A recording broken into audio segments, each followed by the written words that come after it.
Venerable Sangha, Honorable and Venerable Ajahn Amaro, respected religious dignitaries, Excellencies, ladies and gentlemen, a very good afternoon to all of you. Welcome to this online event to mark the Day of Wesak, organized by the International Buddhist Foundation in collaboration with the Permanent Mission of Sri Lanka in Geneva. We thank you for your participation in this event and would appreciate if all participants could rename themselves to reflect their names and the organization that they represent. To commence the proceedings of the event, I kindly invite His Excellency C.A. Chandra Prema, the permanent representative of Sri Lanka in Geneva, to deliver the opening remarks.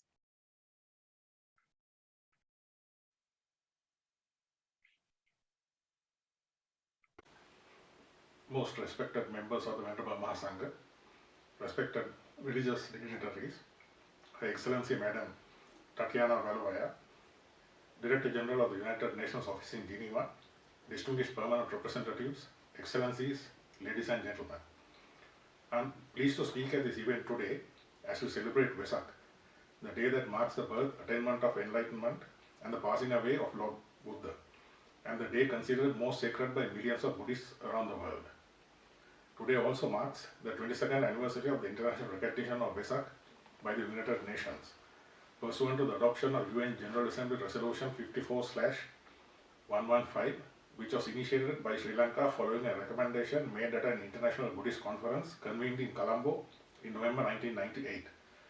As we join with the United Nations Office in Geneva to celebrate Wesak 22 years on, I take this opportunity to pay tribute to the late Honorable Lakshman Kadirgama, the then Foreign Minister of Sri Lanka, who pioneered this initiative and proposed in his address to the United Nations General Assembly on 23rd September 1999 that Wesak be recognized as a special day at the United Nations. We are also grateful for the support that Sri Lanka received from Buddhist as well as non-Buddhist nations in taking this proposal through, leading to the first commemoration of Wesak at the UN in the year 2000. Excellencies, ladies and gentlemen, over 2,500 years ago, the Lord Buddha attained enlightenment after 6 years of rigorous search and shared with fellow humans what is called the Buddha Dharma, a rich body of teachings upholding profound human values and focusing on the spiritual development of the human mind.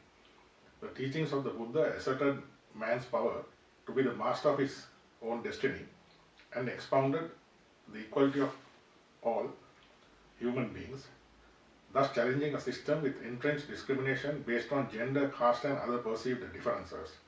It provided equal opportunities to men and women and the rich and the poor alike to pursue the path of enlightenment. In a world where the strength of individuals as well as nations was believed to lie in physical prowess and warfare and their success in material achievements, the Buddha's teachings upheld the values of peace, compassion, renouncement and equanimity. As a teacher, the Buddha afforded his followers freedom of thought and expression in their full and true sense, encouraging them to question his teaching and to follow things that they were convinced were wholesome. He advocated universal love to all living beings and preached tolerance and understanding towards other faiths and beliefs. In effect, the teachings of the Buddha have offered to mankind many millennia ago what one would call the bedrock of modern libertarian values such as peace, freedom and dignity for all humans. The significance of Wesak therefore lies in the universal and timeless nature of the Buddha's teaching and its ever-increasing relevance to present-day societies. It is this unique humanitarian outlook of the Buddha and his teachings that has helped different faiths and beliefs to flourish harmoniously and coexist side by side in societies and systems built on Buddhist values. As a country with one of the oldest Theravada Buddhist traditions in the world, Sri Lanka is proud to have contributed throughout its history to the noble cause of sharing the teachings of the Buddha with the rest of the world. As we mark the day of Wesak this year, let us draw inspiration from the life of the Buddha and his timeless teachings. Thank you. Thank you, sir. Now we are honored to present to you the welcome remarks of this event delivered by Her Excellency Tatiana Valovaya, the Director General of the United Nations Office in Geneva.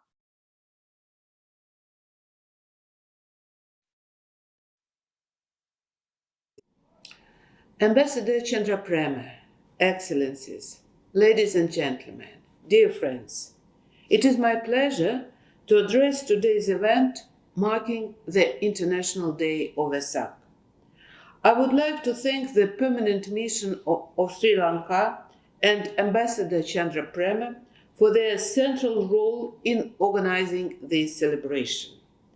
This important day offers a good opportunity to advance interfaith dialogue.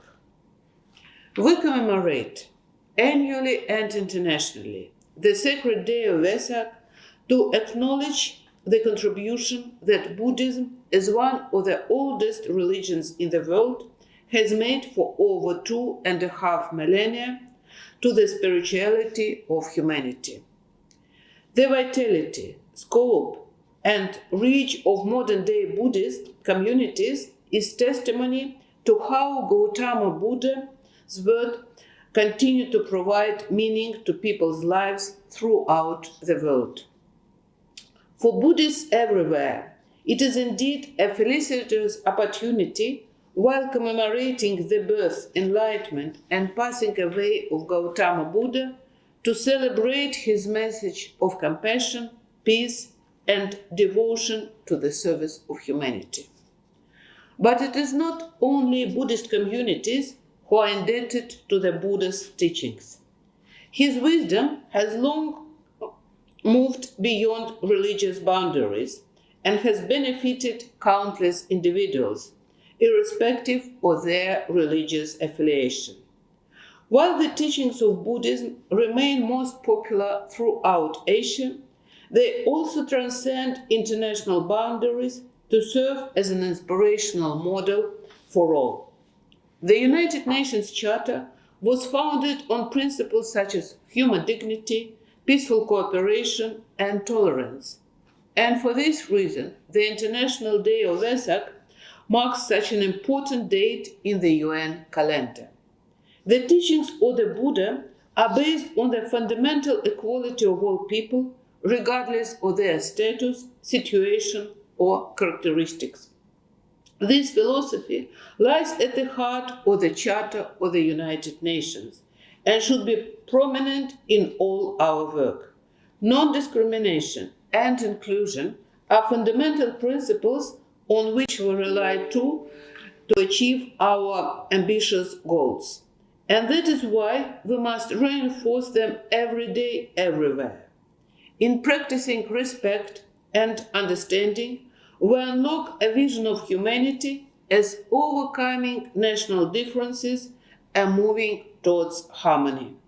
We, the people of all faiths, beliefs, and traditions, join in today's celebrations, for the Buddha's message to the service of humanity is a universal message, a message of everlasting peace. By celebrating the International Day of Wesak, we celebrate the incredible diversity of the world's cultures and religions.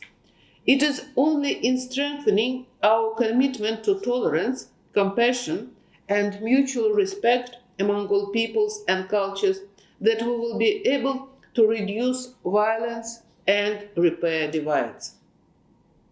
These values have never been more pertinent nor more important than today. Discord and conflict run through and across countries. Climate change endanger the well-being of present and future generations. And inequality has been exposed and exacerbated by the COVID-19 pandemic. In times of crisis, inspiration can be found in the principles proclaimed by Gautama Buddha. The message of love, wisdom, peace, and harmony has an important place on both the international stage and in our daily lives. By encouraging compassion and solidarity, we strengthen our commitment to humanitarian aid. By practicing generosity, we learn to share limited resources and help each other. And by promoting cooperation, we activate international dialogue and inclusive multilateralism. Ladies and gentlemen, dear friends, in observance of this year's International Day of Wesak, I would like to express hope that the celebration will bring peace and tranquility for all around the world. On this sacred day, we need to renew our commitment to stand together as one humanity and leave no one behind as we face difficult times together. We really need to act in this spirit to meet the global challenge facing people and the planet today. Happy Wesak Day. Thank you. Thank you, Madam. Now we would like to respectfully invite Venerable Ajahn Amaro, Abbot of the Amaravati Buddhist Monastery in the United Kingdom, to deliver the keynote address of the event, which will address the topic, Right Weave that is Noble, Taintless, Supramundane, a Factor of the Path. Over to you, Venerable Ajahn Amaro.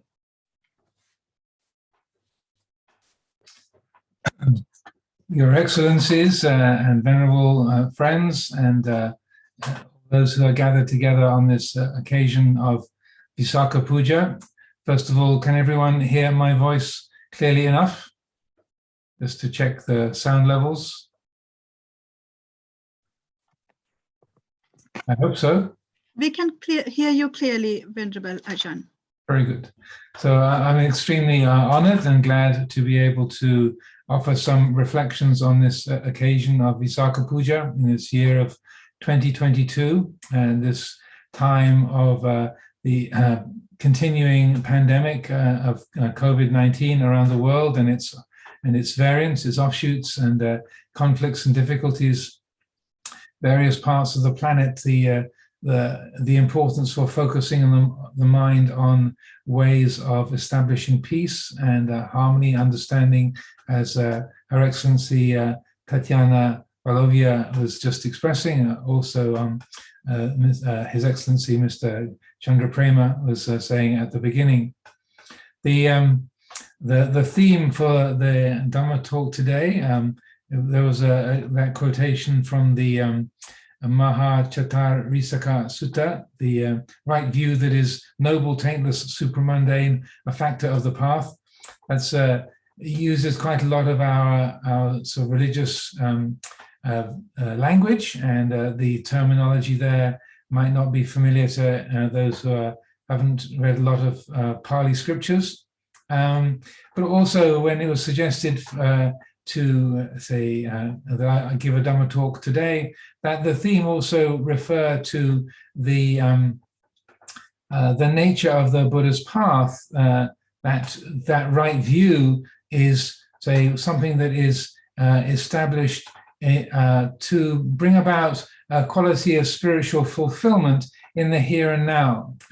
Many religious traditions and forms, I'm not aiming to criticize any religious body, this is an occasion for spiritual understanding and harmony and respect.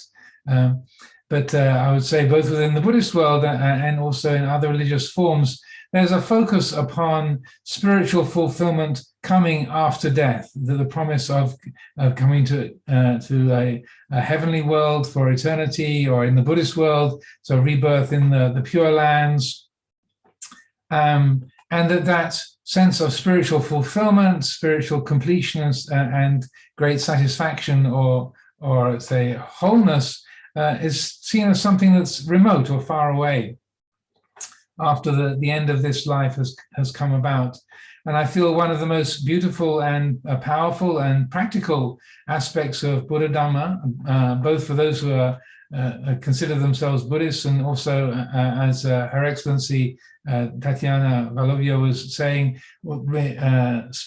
principles that are relevant to all people around the world, is that I would suggest that one of the great gifts of Buddha and his insight to the world is that we don't have to wait until after the body has passed away before we arrive at spiritual fulfillment, before we bring our spiritual potential to completion, but rather it's up to each one of us to be the master of our own destiny, as His Excellency was saying, and to make use of this life and to bring about the fulfillment of our spiritual potential in the present while we're still alive and in the world. And that one of the aspects of this that I feel is very important is that quality of mindfulness, bringing mindful awareness to this present experience. And that, again, this crosses spiritual religious boundaries, that Buddhism does not have a monopoly on mindfulness or awareness, not at all. But there's a particular, say, whole kind of a holistic and a complete way that the Buddha's teaching addresses the importance of mindfulness, how to develop mindfulness, and the beneficial effects of mindfulness, irrespective of the language you speak, the cultural background you come from, the religious symbolism that one uses. That quality of mindful awareness is something that is accessible to all of us as human beings, that we can bring to our lives in the present moment, and that quality of mindful awareness and paying attention to the present moment experience, that can bring a great quality of well-being within our own lives, and also it can profoundly inform the way that we communicate with others and the blessings that we can bring into the world in terms of our work, our actions, and the influence that we have upon others. Well, the way that we hold religious forms can vary, and there are various different expressions. But in the Buddha's own time, he pointed out that there's two tendencies that we have within the human family. We can be eternalist, looking towards, let's say, being in this form, or having some kind of individual existence for eternity, what we call an eternalist view, or the Sasattavada, that we look for this life to go on forever and ever. And so that's an attitude of mind indicating an attachment to being, an identification with the sense of being. And so the Buddha pointed out that as one extreme, the eternalist view, and that when anything comes along that threatens that, or points to that being limited, then or that this life is going to come to an end at some point, or it points towards non-being, or the letting go of that defined existence, then we can feel threatened or challenged. We can feel upset by that. So that we don't want to let go. We want to hold on to this sense of being. The other tendency that we have in the human family is what one can call nihilist, or very much you find in the secular materialist world, the idea that as soon as this life comes to an end, then that's it. It's all over. There's annihilation. There's no kind of quality of being carrying on, and people in a way looking forward to the end of one's life and saying, well, when I die, then all my troubles are over. So that's also a very common view in the materialistic,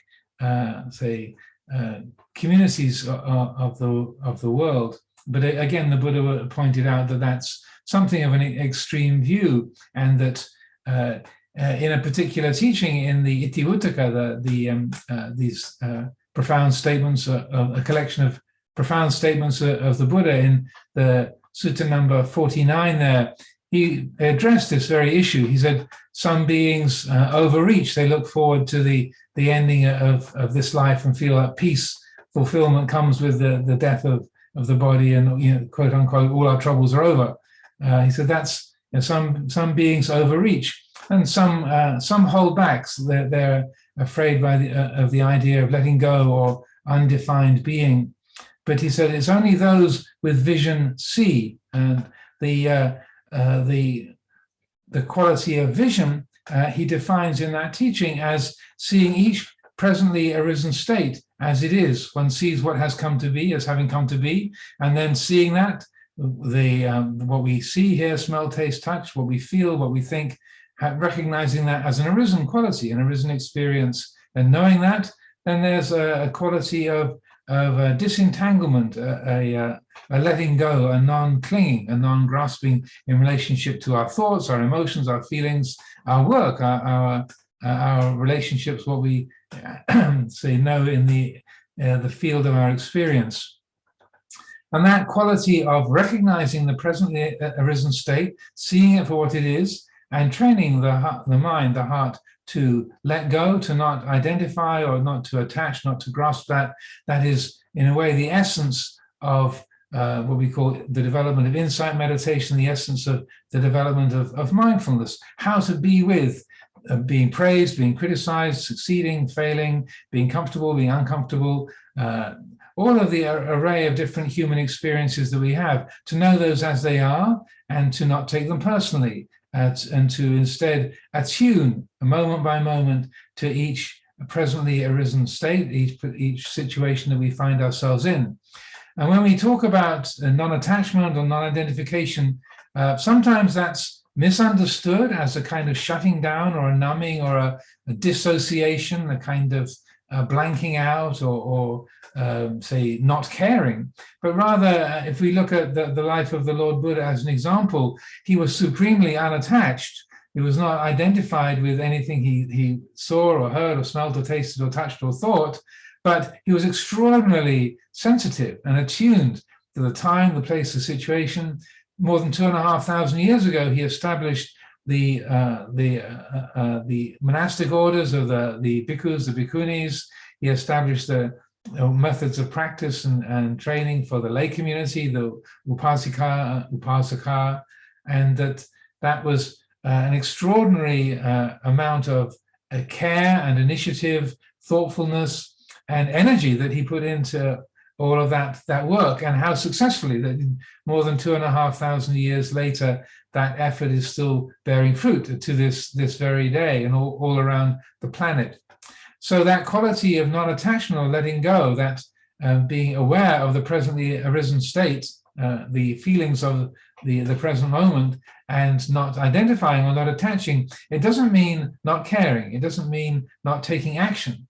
It doesn't mean not having a role of decision-making or taking initiative, not at all. What it means is that the citta, the heart, attunes to the time, the place, the situation, the presently arisen state, the conditions that we are in our political life, in our social life, in the family life, in the workplace, in the monastery, wherever we might be, through attuning to that presently arisen state, then what can be done to bring things to a quality of harmony or benefit is done.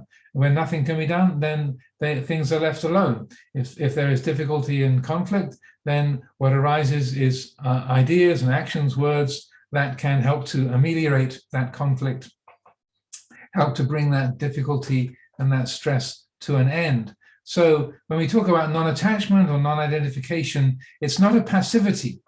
The peace of the Lord Buddha is not a passivity. It's not a dissociation or an abstraction, but rather it's a profound attunement, but without grasping, without clinging, without taking things personally. So that we have it in the life of the Lord Buddha and this occasion of Wesak Puja. We can take this as an opportunity to really use that way of life and the mode of action of the Lord Buddha as an example for all of us. Not that we can replicate the degree of his enlightenment, but we can take him as a role model, as a mentor, and seeing how the Buddha was extraordinarily active, creative, thoughtful, energetic, and caring, but without any stress. He had an enormous range of responsibilities and modes of engagement, but he created no stress, no suffering, no sense of conflict or burden within his own mind on account of all of the work that he did, all the responsibilities he took on, and the initiatives he took in the world of northeast India and the Ganges Valley and that region in which he traveled throughout the course of his 45 years of his dispensation. One of the things I like to share in terms of the say spiritual perspectives and prospects, that even though many religious forms speak about fulfillment in a heavenly realm or heavenly state after the death of the body, and that is something that is say held up as a promise. Much of the world, particularly in the Western world, is a secular materialist society, and many people who are practicing Buddhists in the West don't like the idea of past lives or future lives, different realms of existence, and they are keen to reject those as principles and say there's no proof of that. I don't take that. I greatly appreciate the Buddha's teaching. I love to practice meditation. The Buddha's wisdom is profound and liberating, but that such people might not choose to take the teachings about past lives or future lives or other realms of existence as being meaningful or as being real. So particularly living in the West and coming in contact with Westerners who have, say, developed a faith in Buddhism, I feel it's also interesting and helpful to consider how the Buddha's teaching can be equally meaningful and beneficial, whether you come from a more traditional background and the idea of past lives or future lives, or the prospect of some kind of existence after this, whether that's meaningful to you or not. We can still apply the Buddha's teaching, and that it can still be very helpful and meaningful to us.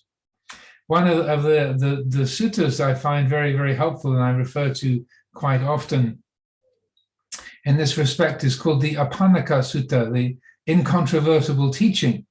And for those of you who are familiar with Western or Christian philosophy, there's a principle called Pascal's wager. Blaise Pascal was a philosopher in the 17th century, and his proposition was that it's wise to have faith in the existence of God and to act as if God existed and was the creator of the universe, and that that is something that it's good to bear in mind, because if you follow the moral laws and you behave in a skillful way, a wholesome way, then your actions are likely to enable you to go to heaven for eternity. If you act in an unskillful way and you are selfish and cruel, then you can get sent to the hell realms for eternity. And so you might have a big win or you might have a big loss.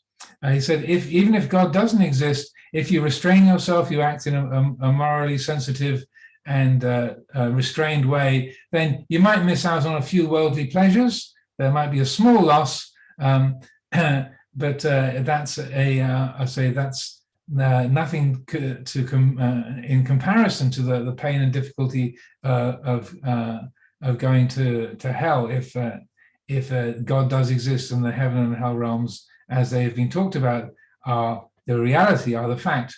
And if you are, say, living in a wholesome way, a skillful way, and maybe you're a little more restrained, a little more, say, modest, a little more, little less luxurious in your lifestyle. It's a small loss, but it can be greatly beneficial to you, if God does exist. So he said the sensible wager, the helpful bet, is to assume that there is a God and that the heaven and hell exist, because your gains might be very great, but your losses will be terrible if you behave in an unskillful way and you get consigned to the hell realms for eternity. So that's called Pascal's wager. Maybe I haven't explained it very clearly, but something that you can easily look up on Wikipedia nowadays, or look up Blaise Pascal as a philosopher. But what we have in the Apanaka Sutta is the Buddha's own version of that. And it's quite striking to me how, when the Buddha talks about various different kinds of philosophical view, when he points out in a very respectful way, he says, with respect to other teachers, spiritual philosophers of his time, they might have a view that there are no other worlds. There's no life before this one. There's no life after this one. This is the only world there is. This is the only life there is. He said, whether or not the doctrine of those good people is true, let's assume that there is no other world. Let's assume that they're correct. So he very respectfully puts his own perspective aside And so that even though it was clear to the Lord Buddha that, yes, there are other worlds, there are lives before this one and after this one, there are other domains of existence, he was happy to put that aside and say, let's assume that they are correct for the sake of this discussion. Let's assume there is no other world, or there is no result of good and bad action, or there is no law of causality. Let's assume that's true. So if you behave in an unskillful way, if you are dishonest, you're selfish, you're unkind, you are deceitful, then you will be disrespected by the wise here and now. So you make an unpleasant abiding for yourself here and now. And that even so, if this life comes to an end and there's no life after this one, you've made an unpleasant abiding for yourself here and now. If there is a life after this one, then the negativity, the destructive quality of your actions is likely to take you to an unpleasant destination. So as he puts it, you make an unlucky throw on both counts, like as if you're playing dice. Then he said, if, however, you are one who acts in a skillful way, you are generous, you're kind, you live in a way that is, say, respectful of other beings, then you'll be praised by the wise. You'll make yourself someone who is loved, who is appreciated, who is respected by good people, and so you make a pleasant abiding for yourself here and now. And if there's no life after this one, then well, you've made a good living situation for yourself here. And if there is a life after this one, then you've created the conditions to reappear in a pleasant destination, in a beneficial and a pleasant abiding after this one. So as he puts it, you make a lucky throw on both counts. So this is the Buddhist version of Pascal's wager. And I feel it's very significant how the Buddha is respectful to people of other points of view, that he doesn't say that this is completely wrong and it would never happen, but he says, let's assume for the sake of discussion that these people are correct. So I feel that's a very beautiful, noble way of looking at the spiritual domain and the way that we live in the world. And so whether we have a committed spiritual life based upon Christianity or Judaism or Islam or Hinduism or Sikhism, or whether we're a Taoist or we're Shinto, whether we have an animistic background or whether we are skeptical materialist, these principles apply irrespective of the language we speak, the culture that we come from, the spiritual symbolism that we use. I feel this is a very helpful and wonderful teaching, that if we live in a wholesome and skillful way, then we will attract good people to us, we will be respected by the wise, we will sleep easily at night, and then at the end of our life we have no regrets. And so that's something that crosses cultural boundaries and is something that is, say, a powerful guiding force for all of us. We don't have to have the prospect of going to heaven after we die, or we don't have to be having the idea of making merit or accumulating good karma. Right here and now, the effects of skillful action can be known, can be tasted, and so that it's not something that's delayed in time. So with respect to also the Buddha's teaching about action and about how to apply mindfulness, one of the most important areas, and as we can see, so not delayed in time or not just waiting for a future life, but where mindfulness is extraordinarily helpful and applicable across cultures, across particular lifestyles that we have, or religious affiliations, or lack of or absence of religious affiliation. If we bring mindfulness to the realm of our moods and our feelings, so when we're feeling elated and excited, to be aware of that presently arisen state of being, I'm excited. Or if we're sad and depressed, this is painful, this is an uncomfortable mental feeling. To know this is a sad feeling, this is a depressed feeling. To know agitation, anxiety, this is an anxious feeling.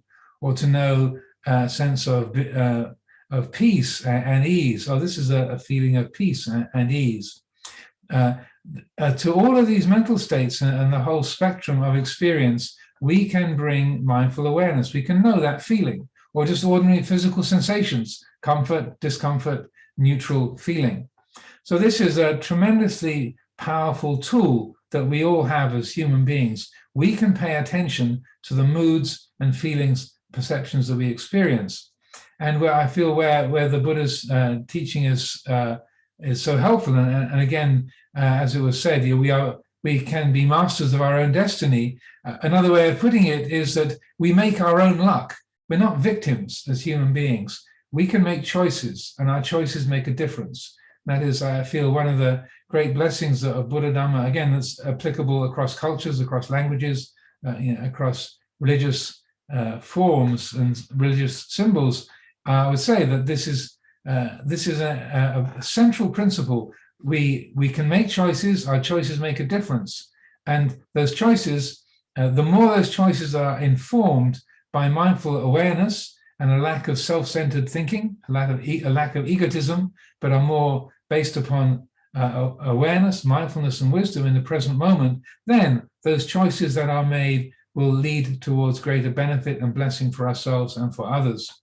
In one particular teaching, the Buddha pointed out that if we relate to feeling in an unskillful way, if the mind is influenced by ignorance, by unawareness, avijja, then when feelings arise, when there's vedana, a sensation, the mind easily gets caught up in craving, tanha, that we like something and then we want it, we chase after it, and then craving conditions, grasping conditions, becoming conditions that being born into that particular desired object, and we find the mind attached and completely locked into that state. We create what we call the cycles of birth and death through that ignorant grasping of pleasant feeling or painful feeling. We live in a reactive way.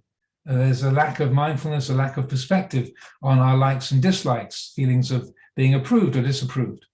If, however, there is mindfulness and awareness, if that quality of say awareness and self-knowledge is strong, when there's vijja, that awakened awareness, then when there's feelings of pleasure or pain, when we are approved of or disapproved of, when we experience success or failure, then we are able to respond to it in a spacious way. We respond rather than react. So we experience something that we like, a delicious flavor, a project that we have bears fruit, we get a promotion, we are say, on the receiving end of a pleasant experience. Rather than getting carried away with that and grasping it, getting lost in it, instead we know, well, this is a sweet feeling, this is delightful, so what can be learned from this? There's an awareness of that pleasant feeling. It's still pleasant, it's still a delicious taste, it's still an enjoyment of being praised or getting a promotion or an increase in your pay packet, that sweet taste is still there, but the mind is not getting lost in it. So we are able to respond to that, and rather than getting carried away or getting drunk on that pleasant feeling, that praise or success, there's a spaciousness, a responsivity.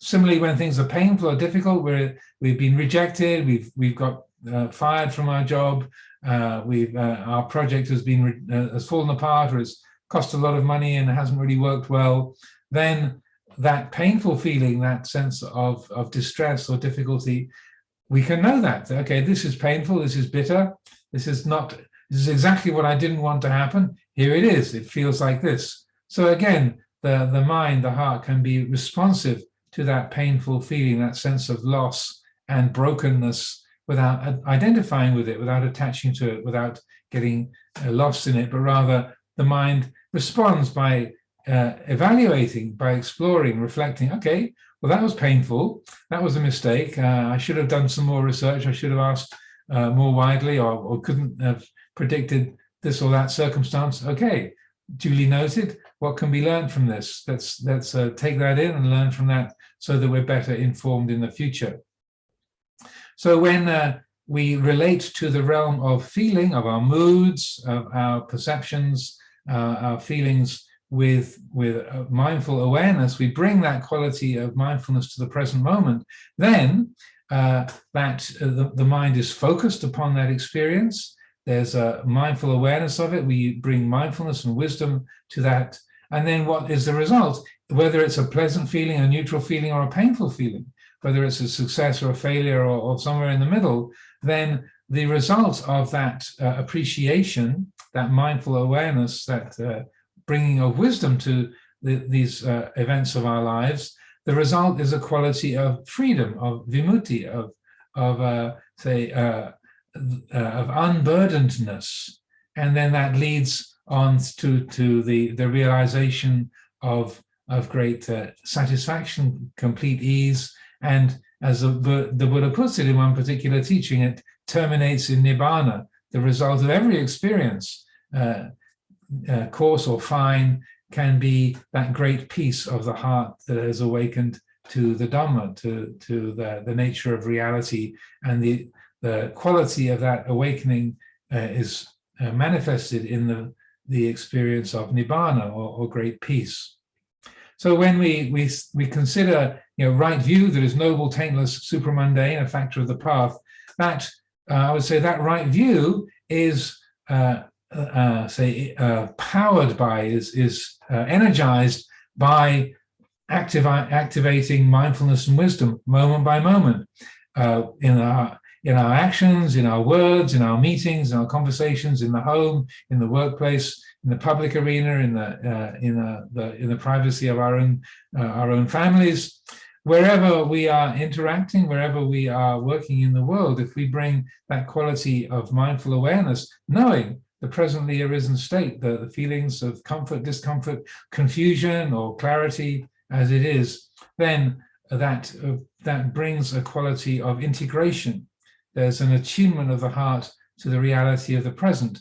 And then that, I would say, brings forth whatever can be, the best that can be brought forth, the best that can be established from our own resources. That'll be what arises and can be offered to the situation.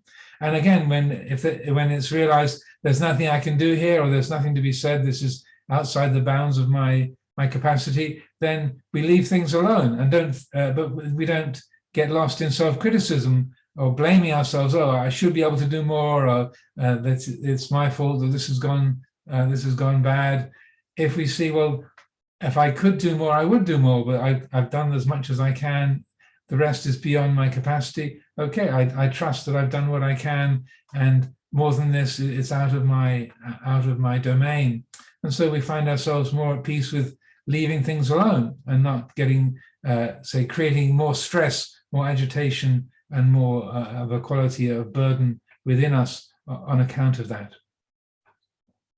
Now, maybe the last thing to say, I've been speaking for quite a while, but in terms of sort of universal advice that comes forth from the life of the Buddha and his example as a mentor, as a great spiritual being, that his example or his encouragement for conduct was to take the 5 precepts, the Panchasila, as a model for skillful behavior.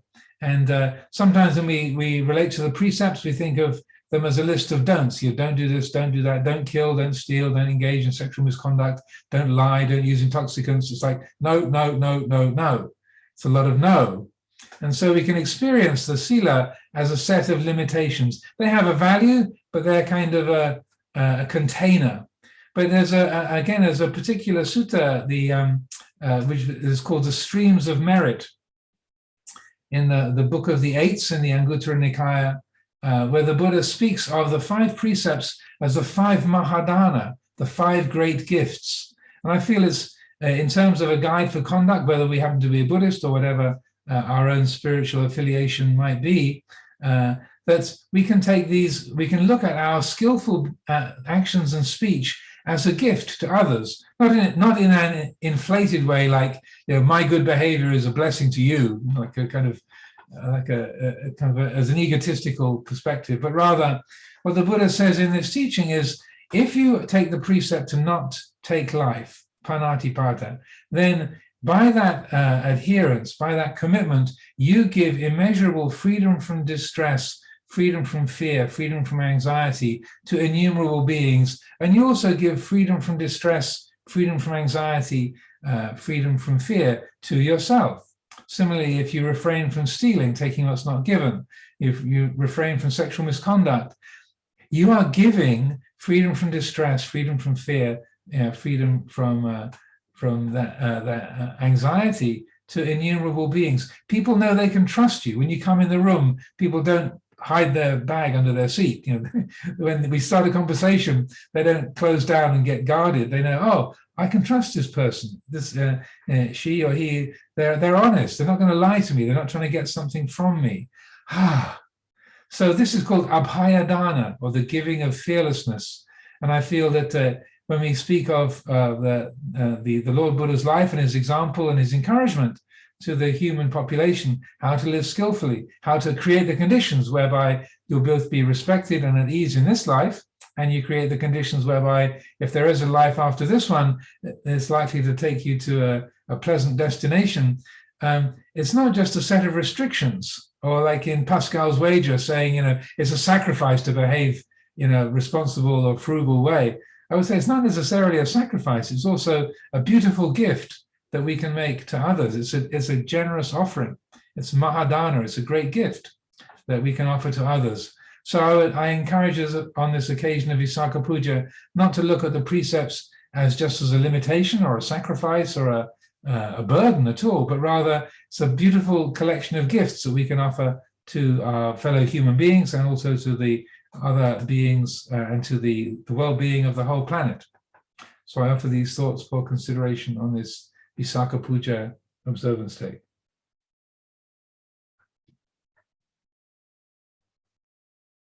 Our gratitude to Venerable Ajahn Amaro. We are honored to have received several video messages from the distinguished diplomatic community in Geneva for this event. We are pleased to present these video messages to you now. The video message from His Excellency Indra Mani Pandey, Ambassador Permanent Representative of India.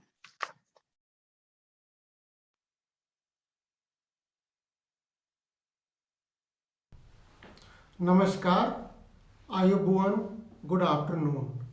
Excellency Ambassador Chandra Prema, Excellencies, fellow PRs, distinguished participants.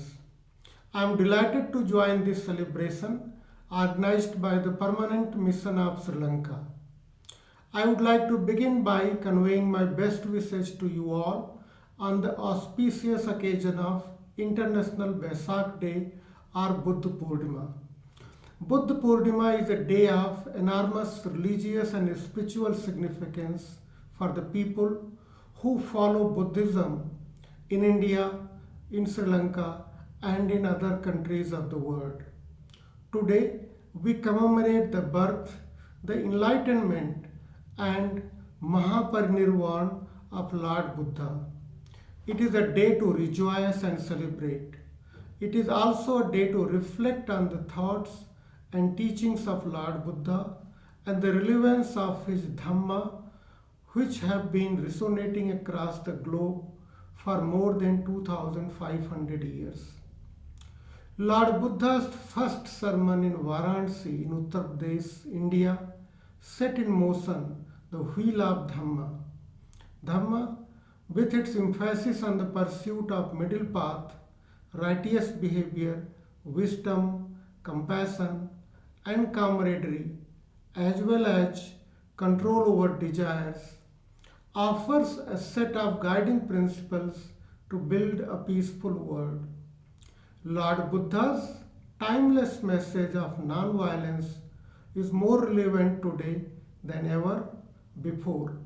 Practice of non-violence in our thoughts, speech, and action is the key to peace and prosperity in the world.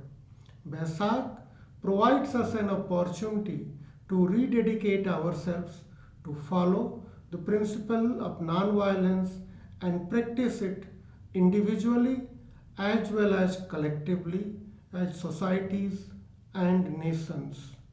The General Assembly, by its Resolution 54-115 of 1999, recognized internationally the day of Vesak to acknowledge the contribution that Buddhism has made and continues to make towards enlightenment of the humanity. Excellencies, Vesak is an occasion for India, Sri Lanka, and other countries to celebrate our shared heritage of Buddhism, which has been a way of life for billions of people worldwide for over 2,500 years. It is a heritage that connects our societies and cultures. As close neighbors, the relationship between India and Sri Lanka draws its strength from our shared heritage of Buddhism as much as other common ethnic, religious, linguistic, and cultural links. On the blessed day of Vesak, let us light the lamps of knowledge to lead the world out of darkness and rededicate ourselves to follow the path of Buddha, whose light shines all over the world. I wish you all again a very happy and blessed Buddha Purnima or Vesak day. Thank you all for your kind attention. Namaskar, Ayubhavan, and good afternoon to you all again. The video message from His Excellency Mani Prasad Bhattarai, Ambassador, Permanent Representative of Nepal.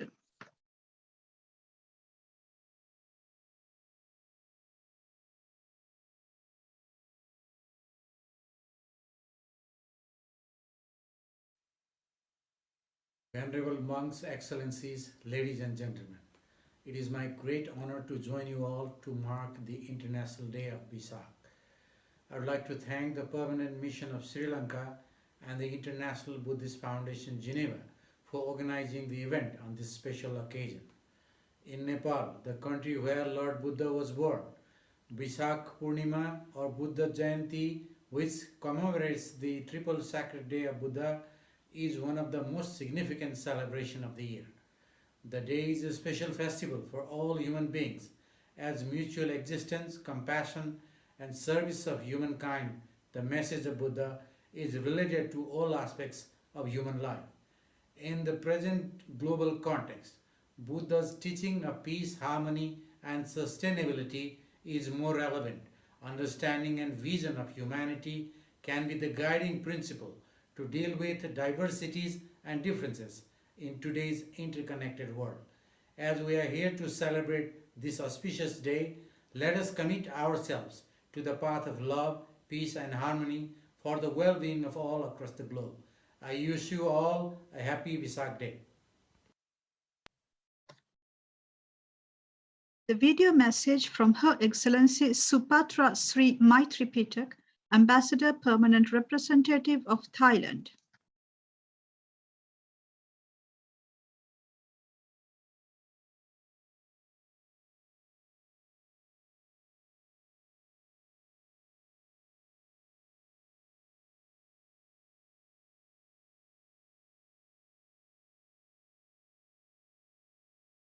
Director General,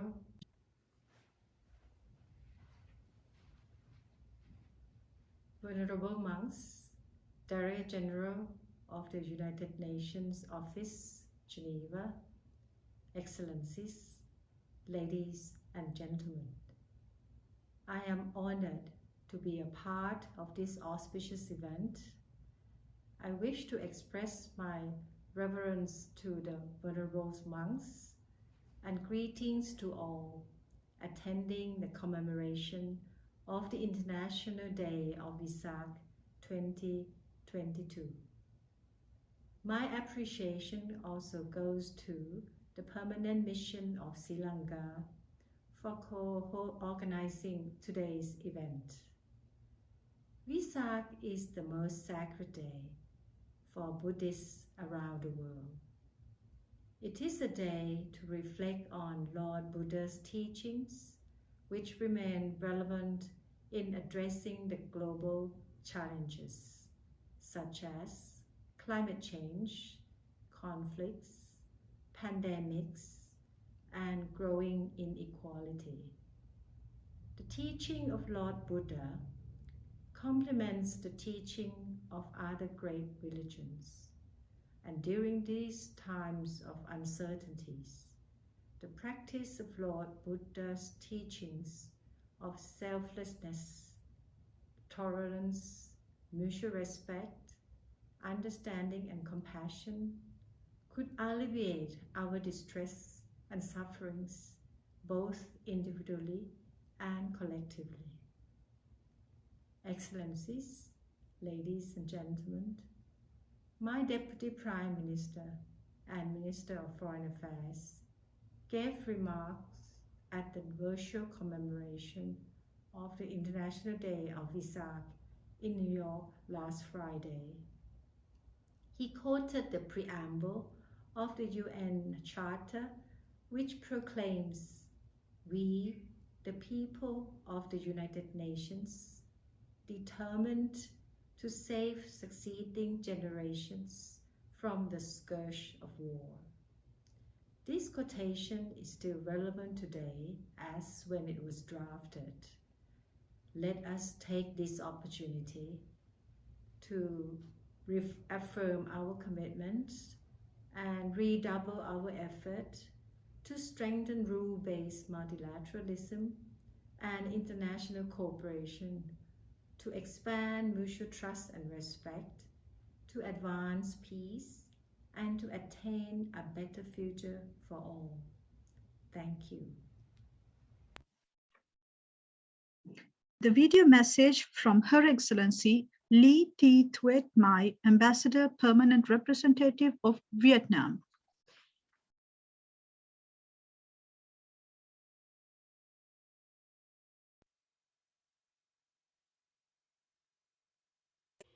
Excellencies, ladies and gentlemen, I would like to express my sincere thanks to Ambassador Chandra Brahma, Permanent Representative of Sri Lanka in Geneva, and the Geneva International Buddhist Foundation for organizing this special ceremony in commemorating the International Day of Wesak.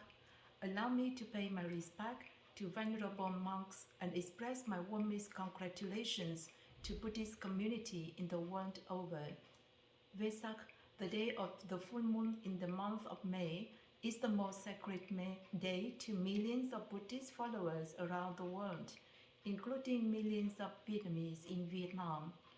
Lord Buddha's noble teachings and the Buddhist philosophy on love, harmony, empathy, sharing, tolerance, respect, and mutual understanding are indeed the fulcrum and source of spiritual strength for the international community to overcome challenges of hatred, war, conflict, pandemic, and climate change. For Vietnam, the Buddhist community in Vietnam has had the honor of hosting the United Nations Day of Wesak 3 times in 2008, 2014, and 2019, respectively. This year, Vietnam Buddhist Sangha is marking this important event with many ceremonies nationwide and renewing the call to the international community for peace, cooperation, harmony, and development. On this occasion, I am honored to wish you all a happy Wesak Day. May our life prosper in the 4 gems of Buddhist blessing, longevity, nobility, health, and strength. Thank you very much. The video message from Her Excellency E. Tin, Chef d'Affaires of the Permanent Mission of Myanmar.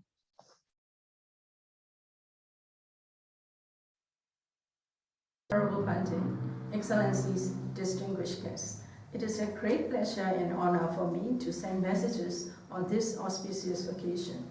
It is indeed remarkable that the 54th United Nations General Assembly recognized the full moon day in the month of May, the most sacred day to millions of Buddhists around the world, as an International Wesak Day as a holiday on the UN calendar. Taking this opportunity, On behalf of the people and the government of the Republic of the Union of Myanmar, and on my own behalf, I would like to extend my greetings and warmest wishes to the Buddhist people all over the world on the special occasion for the International Day of Wesak. I strongly believe that this virtual occasion will give us an opportunity to reiterate ourselves to build a harmonious and prosperous bright future for all communities regardless of diverse cultures and religions. I hope that auspicious Wesak Day will bring happiness to everyone and recognize the contribution of Buddhism towards the world we live in. The fundamental teachings of Buddha will guide us to free from all the sufferings and to attain the noble truths. The Buddha's teachings, based on love, peace, and compassion, will cherish the world perpetually. I would like to express my sincere appreciation and heartfelt congratulations to the Permanent Mission of Sri Lanka in Geneva and International Buddhist Foundation for organizing this auspicious event. Please also allow me to convey my metta to the participants and the people around the world for eternal peace and prosperity. May you all enjoy a peaceful and joyful Wesak. Thank you. The video message from Dr. Tedros Adhanam Ghebreyesus, Director General of the World Health Organization.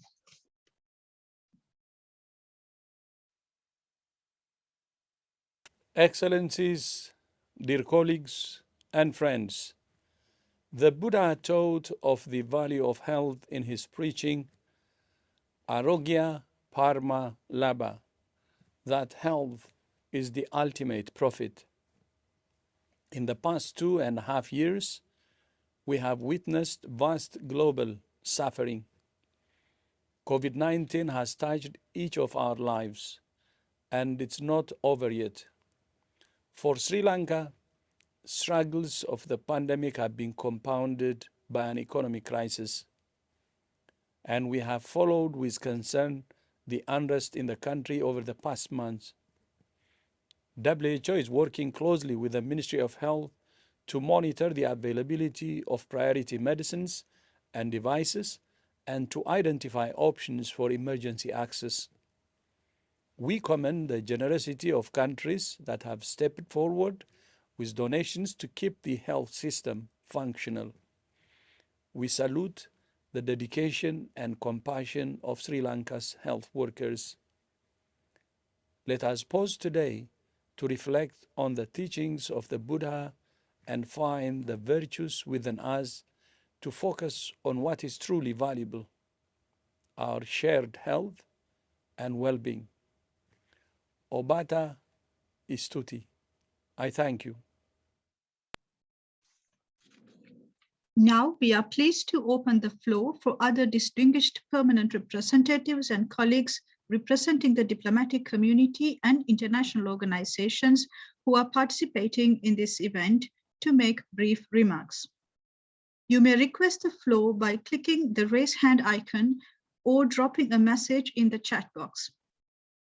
We would first like to give the floor to His Excellency Tenzin Rondel Wangchuk, Ambassador, Permanent Representative of Bhutan. Excellency, you have the floor. Thank you very much. Good afternoon, Excellencies, distinguished participants, ladies and gentlemen. I would like to thank His Excellency Ambassador Chandra Prema and the International Buddhist Foundation of Geneva for spearheading the organization of today's virtual event to observe the Day of Wesak. I'm most honored to speak on this most important day in our Buddhist calendar to remember the life of Buddha and his teachings. I also would like to take this opportunity to thank Venerable Ajahn Amaru for his interesting discourse on Buddha's teachings. Despite the progression of human intelligence through several ages and civilizations, our world still faces the scourge of war, hunger, diseases, and other forms of suffering. The quest for freedom from suffering is perhaps as old as humanity, and there are no alternative answers to our quest other than Lord Buddha's timeless message of peace, nonviolence, compassion, and tolerance.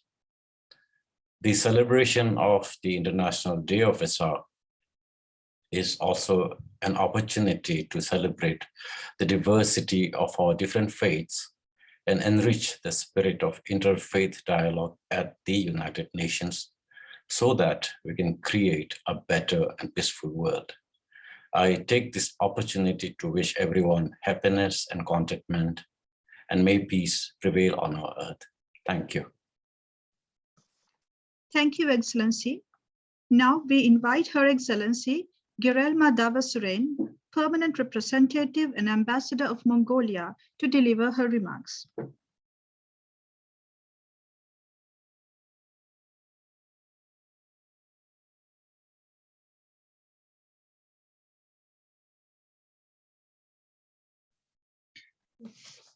Your Excellency, we think your microphone is muted. Sorry.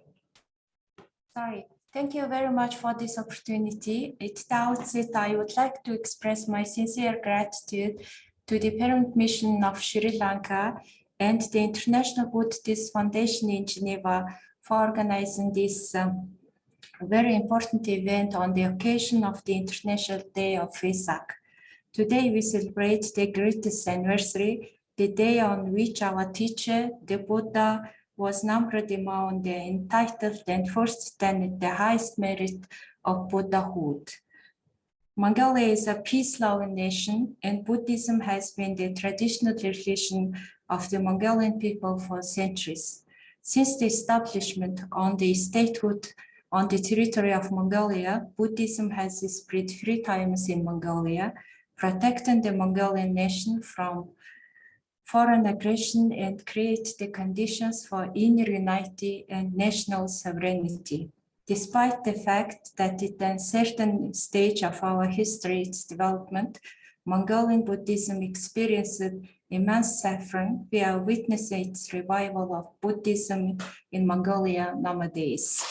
The Mongolian people are delighted to celebrate a day for cherishing ethnic together, a day to respect our history and ancestors, to reflect and purify our achievements and shortcomings through our cognizance of virtue and sin, and to progressively practice our compassionate love for all living beings. As Buddhists, guided by the teachings of the compassionist Buddha, we should expand our actions for peace and work together with the religious and non-religious organizations, so that we will be able to live in a peaceful world without the threat of nuclear war and conflicts. And I do believe that Geneva is one of the center of the global politics, and multilateral diplomacy can also become one of the center of interreligious dialogue and peaceful resolution of differences. I would like to emphasize that active participation and wealth of knowledge of Buddhists for spreading peace not only in our bodies, our families, and our countries, but also the whole world. May the idea of compassion ever spread to mankind. I thank you.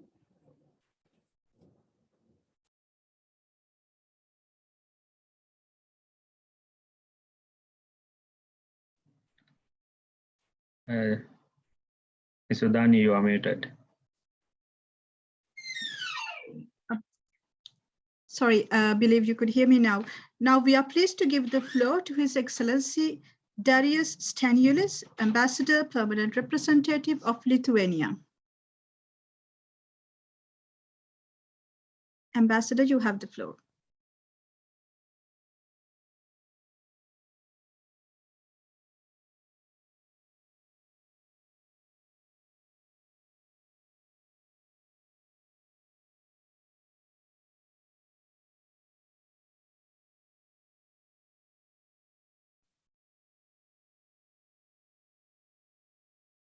Maybe the ambassador is not with us right now.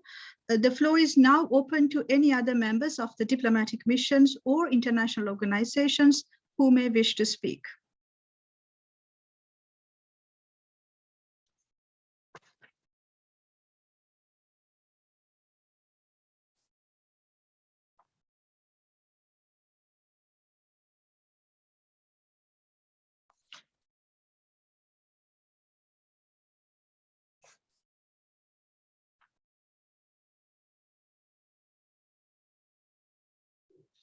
It appears that we do not have any more speakers today. Our sincere appreciation to all distinguished ambassadors and colleagues for their remarks.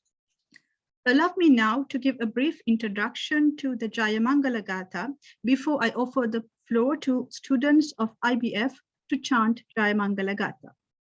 Derived from the Book of Protection, Parita Sutta, from the Pali Canon, the Jaya Mangalagata is a chant recommended to address negativity and to generate auspiciousness. It is said that these verses, if chanted with a clear and pure intention, are helpful in protecting the seeker by attracting the good ground. The 8 episodes of the Jaya Mangalagata depict how the Buddha drew on inner power in order to triumph over external malevolent forces. Each verse expresses an act of will born of unshakable faith in the efficacy of spiritual power, which can be tapped for the welfare of oneself and others. Allow me now to invite the students of the International Buddhist Foundation Sunday School to chant Jaya Mangalagata.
We thank the students of the International Buddhist Foundation Sunday School. Now we would like to respectfully invite Venerable Darangala Kusalanyana Thero, who is resident at the West End Buddhist Temple in Canada, to conduct a meditation session on loving kindness. Venerable Ajahn Amaro, His and Her Excellencies, thank you for the invitation to lead the loving kindness meditation at this wonderful event. So last night we drove 4 hours to Sudbury to give a Dhamma talk, and in the family where I am staying, they have a dog called Nico, and you will hear him in the background. If you do, please send some friendliness toward him. He's still trying to welcome me to the family. With that, I also would like to give a bit of background before I lead you in guided meditation. So this meditation is on friendliness. We all need friendliness. You can have the best house, the best bed, the best mattress in the world, but if you don't have friendliness in your mind, you are not going to get a good sleep. And at least that is what we find in the Mettanisansa Sutta. When you have the friendliness in your mind, you are going to get a good sleep. You are going to wake up super fresh. You are not going to get in trouble with fire, weapons, because you are friends with everyone. And people around you start loving you, and also heavenly beings, they love you, and they protect you, they guard you, they protect your belongings. And so it has many benefits that way. And like Venerable Ajahn Amaro mentioned, unburdenedness, something that we all would love to experience in our life. I think with friendliness, you will easily achieve unburdenedness. Your mind will quickly come to stillness, calmness, and to peace. We do understand that everyone has some amount of suffering. Like Suzuki Roshi said, I suffer, you suffer, therefore we are friends. So in that spirit and understanding, we will radiate friendliness, loving kindness to you. You are the first person to benefit from this practice, and to all beings around you. So with that goal, I invite you to close your eyes and prepare yourself for this guided meditation. Now, please sit comfortably. We will do a bit of body scanning as we begin. Take a deep breath in and release.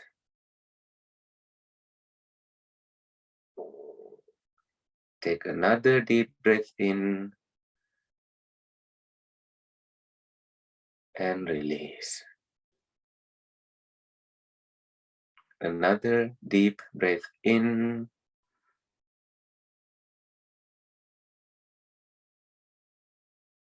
and release.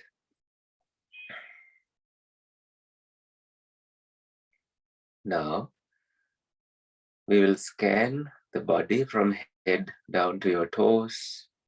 Release and relax the top of your head, the muscles there. Release and relax your forehead. Relax your face, bringing a beautiful light smile to your face. Release and relax your neck. Release and relax any tension, any tightness on your shoulders. Release and relax your chest. Release and relax your back. Keeping your body straight in erect position. Release and relax your sitting bones. the bones that support your sitting position. Release and relax your belly. Release and relax your knees. Release and relax your shin bones. Release and relax the soles of your feet, your ankles, the toes, and now you are deeply rooted to the ground. You feel the ground beneath you, and you connect with your surrounding in a welcoming manner. You let go of wanting to investigate everything, but peacefully pay attention to the words that you hear right now. You're seeing, hearing, smelling, tasting, physical sensations, and thinking. You take a break, viveka, from all these external disturbances. You do hear, but you do pay attention to only the instructions from this guided meditation. Now you bring up thoughts about friendliness in you. You smile. You share genuine interest in helping others privately and publicly. You have a kind heart.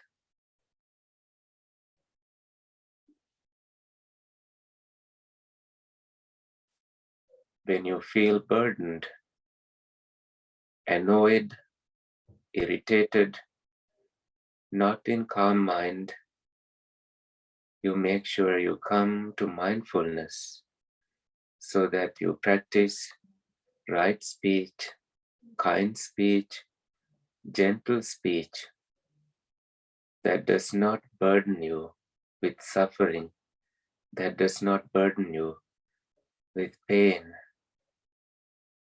In the same manner,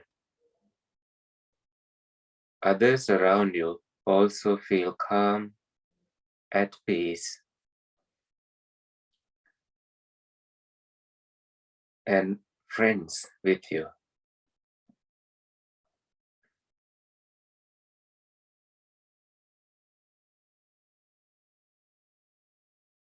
Select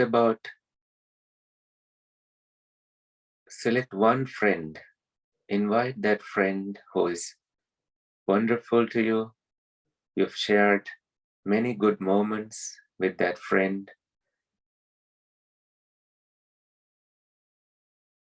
So you begin to smile with that friend in your mind, whether they are smiling or not. Your intention is to make them happy, to see them joyful,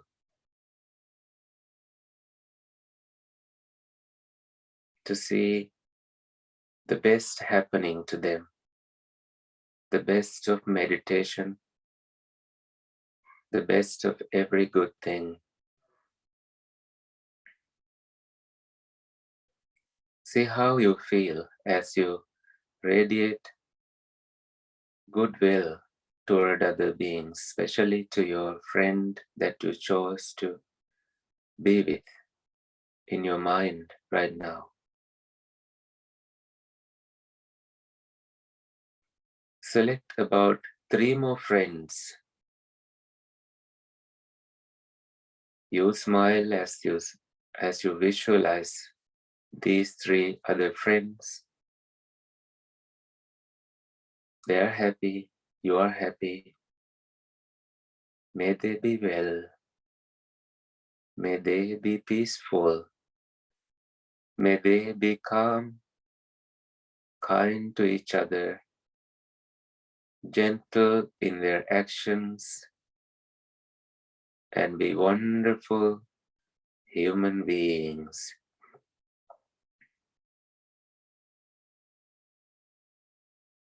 You are taking the controller out from you. You are letting things be. And now, pay attention to neutral people, people who help you, but you are not really friends with them that much. Like the bus driver, someone like the person at the store, the cashier, the teller at the bank. They help you. So imagine them smiling, one person, another person, another person. You may not remember their faces, but slowly you will invite a couple of people to your mind. You will see them, visualize them smiling, happy, joyful. You are sharing genuine interest in them, wanting to be there for them, their mother, feeding them, making sure the child, your only child, has everything, has been well supported, and your motherly instincts come and arouse in you the passion to help, passion to be there for them.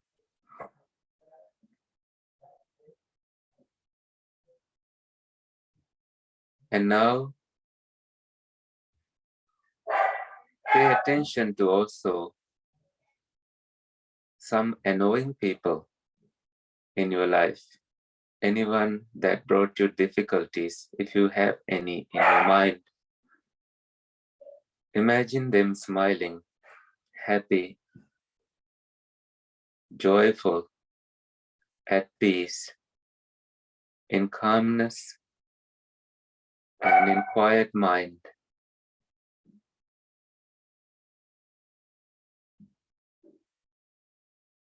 You are radiating peace to them.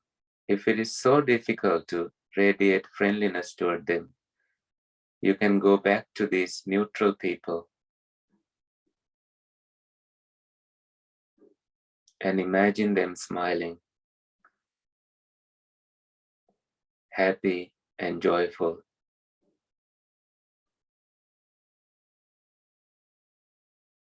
And again, radiate boundless friendliness toward those annoying, difficult people. You don't hold grudges against anyone. So you break free from these barriers, radiating friendliness in all directions to all beings. Sabbe satta bhavantu sukhitatta. May all beings be well and happy. Beings in front of you, beings behind you, all beings on your left-hand side, all beings on your right-hand side, all beings above you, all beings below you, all beings in Switzerland, in whole Europe,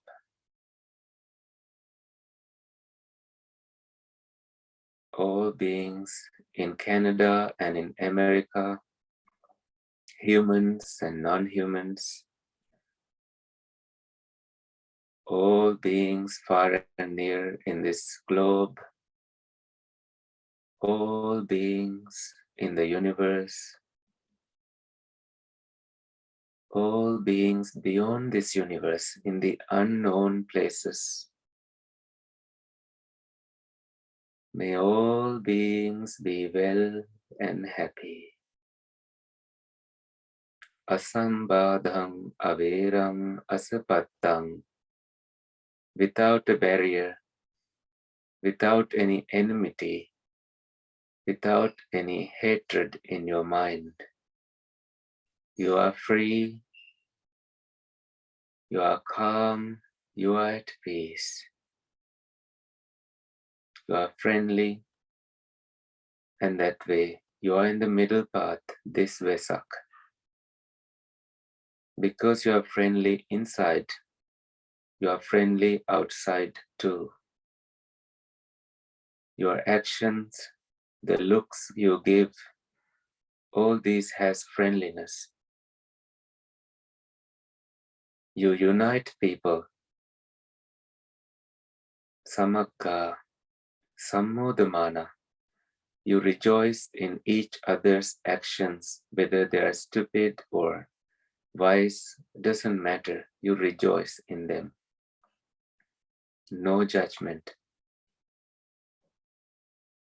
Avivadamana, you don't get into arguments. When someone raises their voice, you stay calm. You let it pass and wait until it's a good time. You speak timely that way. Anyamanyang hi piachakku hi pasanta. You look at each other with pleasant eyes, not to burn others, but to give peace to them.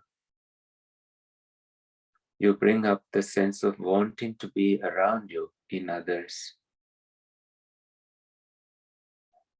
You blend like milk and water, inseparable. Kirodaki bhuta. And that friendliness is an amazing friendliness, a vehicle, a support, a strong foundation in your life, in your career, in your way of living. You will be welcome. You will be provided with food, lodgings, with that kind of friendliness that you radiate toward all beings. To humans, to animals, to devas, the divine beings, to petas, hungry ghosts, may all beings be well and happy. May all beings be well and happy. May all beings be well and happy. With 1-2 minutes of calm and quiet abiding, we will end this guided meditation.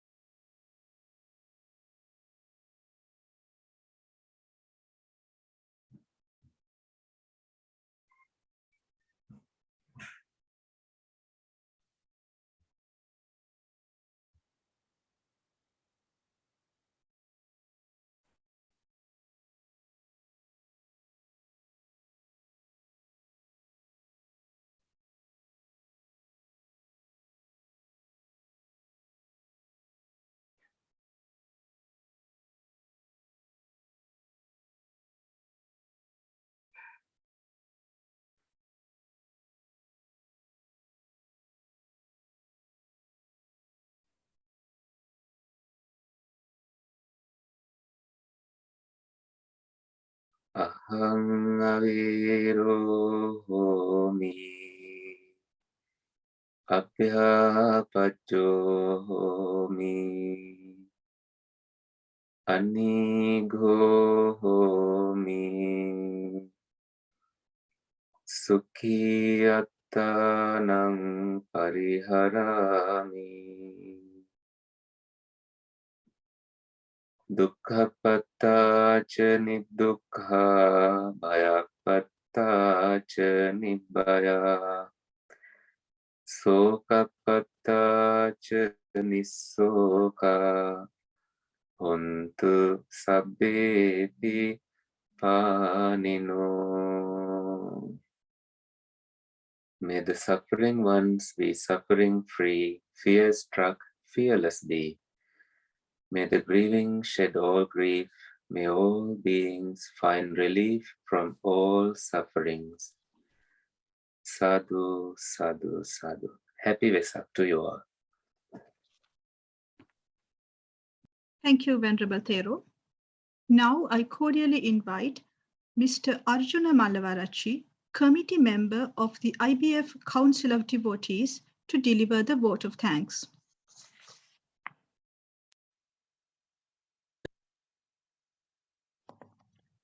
For Buddhists, every full moon of the month of May is special because it's Vesak. It's the commemoration of the Buddha's birth, enlightenment, and passing away. Who was the Buddha? He was a human being, but his dedication to the Dhamma of the Noble Eightfold Path made him discover the long lost and forgotten profound teachings of life, which permits the obtention of Nibbanic peace. This kind of inner peace is quintessential for anyone trying to escape dukkha, the unsatisfactory nature of our reality. The journey is long, but through ceremonies like this one today, we walk step by step towards unveiling the right view with loving kindness. We have had a beautiful ceremony today, and on behalf of the International Buddhist Foundation and the Permanent Mission of Sri Lanka to the UN in Geneva, we wish to thank Venerable Ajahn Amarathero on teaching us what is the right view, and Venerable Dharangala Kusalanyana Thero on sharing with us how to meditate with loving kindness. Of course, Her Excellency Tatiana Valovaya, Director General of the United Nations Office in Geneva, the ambassadors, permanent representatives, members of the diplomatic missions in Geneva, and the heads of international organizations who participated and sent pre-recorded video messages for this event. Our special thanks to our ambassador, His Excellency Mr. C.A. Chandraprema, and the staff in the embassy.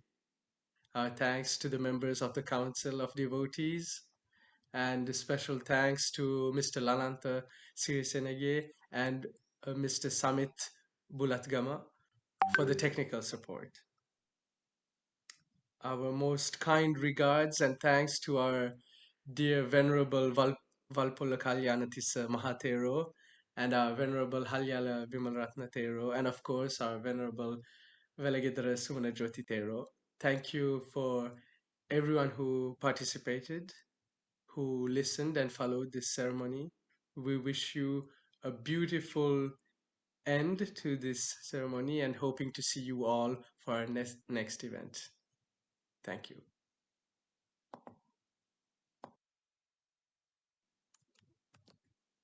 Pour les bouddhistes, chaque pleine lune du mois de mai est spéciale car c'est Vesak. C'est la commémoration de la naissance, de l'illumination et du décès du Bouddha. Qui était le Bouddha? C'était un être humain, mais son dévouement au Dhamma, du noble sentier octuple, lui fait découvrir les enseignements profonds de la vie, perdus depuis longtemps. Ce qui lui permet d'obtenir la paix nibbanique. Ce type de paix intérieure est la quintessence pour quiconque qui essaye d'échapper à dukkha, la nature insatisfaisante de notre réalité. Le voyage est long, mais à travers des cérémonies comme celle que nous avons eue aujourd'hui, nous marchons pas à pas vers le dévoilement de la vue juste ainsi que la bienveillance. Nous avons eu une belle cérémonie et au nom de la Fondation internationale bouddhiste et de la mission permanente du Sri Lanka auprès de l'ONU à Genève, je tiens à remercier Vénérable Ajahn Amarathero qui nous enseigne quelle est exactement la vue juste, ainsi que Vénérable Dharangala Kusalanyana Thero qui a partagé avec nous comment méditer avec bienveillance. Également son Excellence Tatiana Valovaya, directrice générale de l'Office des Nations Unies à Genève, les ambassadeurs, représentants permanents, membres des missions diplomatiques à Genève et les chefs d'organisations internationales qui ont participé et envoyé des messages vidéo préenregistrés pour cet événement. Mes remerciements particuliers à notre cher ambassadeur son Excellence Monsieur C.A. Chandraprema, et évidemment au personnel de l'ambassade. Merci également aux membres du Conseil des dévots. Merci Monsieur Lalanta Sirisenege et Monsieur Samit Bulatgama pour le support technique. Et évidemment, nos plus profonds remerciements à notre cher vénérable Valpollakalantis Mahatero, ainsi que vénérable Halyala Vimalaratnatero, et bien sûr, vénérable Velegedra Sumanajotitero. Je vous remercie d'avoir participé, d'avoir écouté, suivi cette cérémonie, et j'espère vous revoir également à notre prochain événement. Merci.